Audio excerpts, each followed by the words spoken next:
Any confirmed looter of public funds should be sentenced to life imprisonment with hard labor so that our youth can see and learn from that.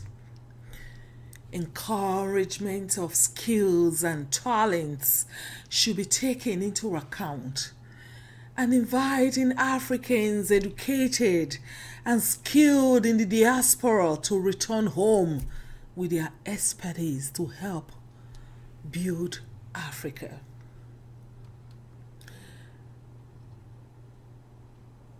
As a leader, you should engage more African engineers in nation building instead of the continuous foreign invites.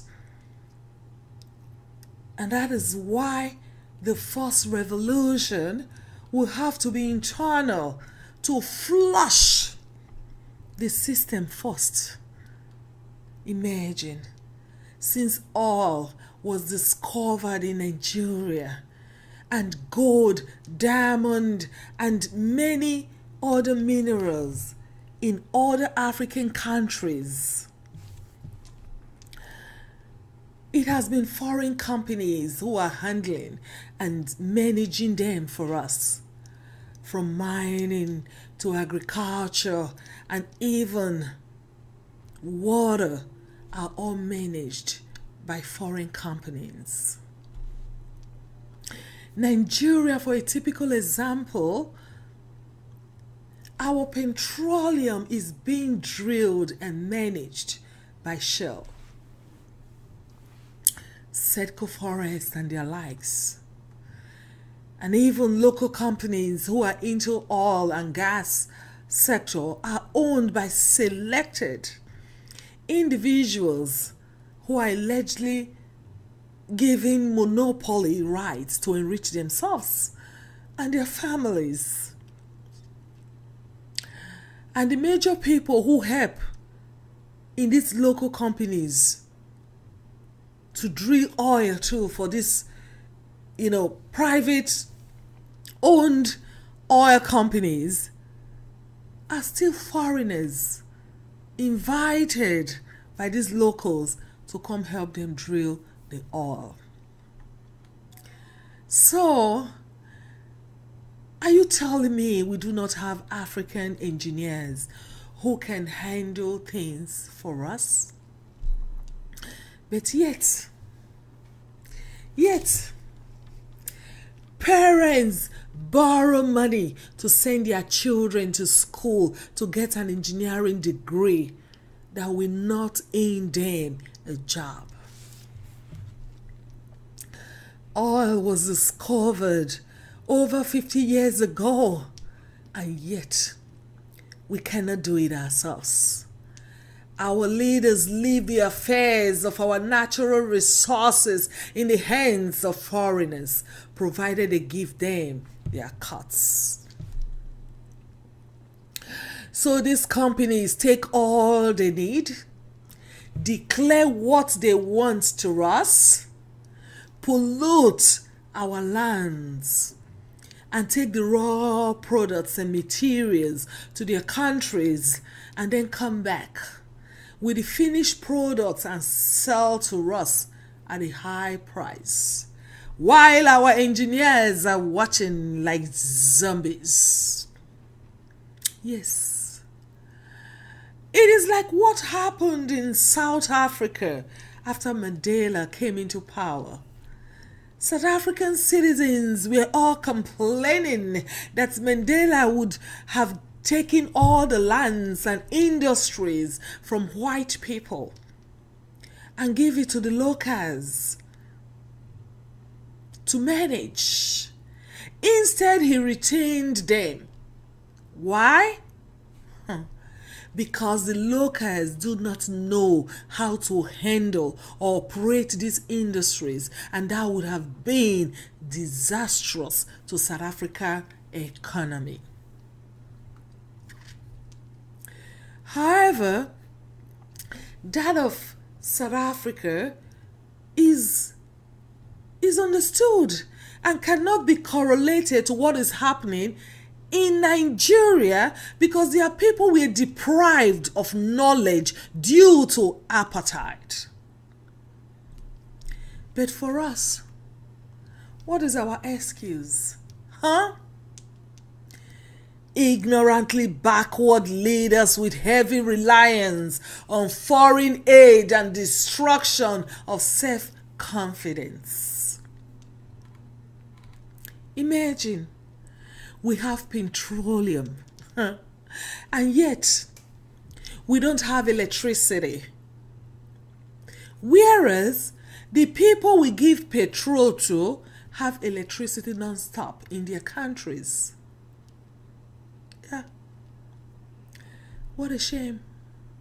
That is why the youths have to rise up against these oppressively corrupt leaders and send them into their huts and into hiding. If after all these years Africans still cannot mine their own gold, diamond, or produce agricultural products that will go round its peoples, or drill oil ourselves to better our lives, then wait until more resources are discovered to see what will happen. Remember, where a rabbit is once found, more are waiting to be discovered, because there is just so much blessings hidden on our soil that is waiting to be discovered. And yet, we are not ready to take the bull by the horn ourselves in science and technology. Wake up, people. Please wake up. The only way to command respect and dictate terms that will benefit you and your people is to be able to do things yourself without needing or asking for help from outside. If people continue doing things for us, we will never be self-independent to grow on our terms. We will continue to be oppressed, enslaved, and relegated to nothing. We also have to be united, bold, and fearless in this struggle if we want Nigeria to prosper. Number 11. So you see, it is not about Biafrans or politics of division that will remedy our problems, but togetherness to fight back and create a better nation for ourselves and our children. The other day I watched a video online where Two-Face Idibia called for a protest about what was happening in Nigeria. I guess he was sick and tired of the sufferings of the masses and supposedly wanted to do something about it. However, he was allegedly threatened and so withdrew, and guess what? People started trashing him from left to right, calling him names. Some even said he was not educated enough and shouldn't have ventured calling for a protest. Oh God, which to me is quite laughable. Yes, when their so-called leader can go to Deutschland, which is presided by a woman, and another woman with 7 children, is even the defense minister of Germany, to now relegate his wife to the kitchen and the other room. And nobody dare speak openly about how socially naive he is and how come he displayed such illiteracy by disgracing himself and embarrassing us all in an international platform. Huh? It is just a pity that the act of shaming people of goodwill and tapping into their weaknesses that has become a trend for us is a huge problem that needs to be fixed. So, if the person who called for a protest concerning the issues that affect you more than it affects him, now later decided to back down, does that not tell you his life could allegedly be in danger? Huh? He already has the platform and fans.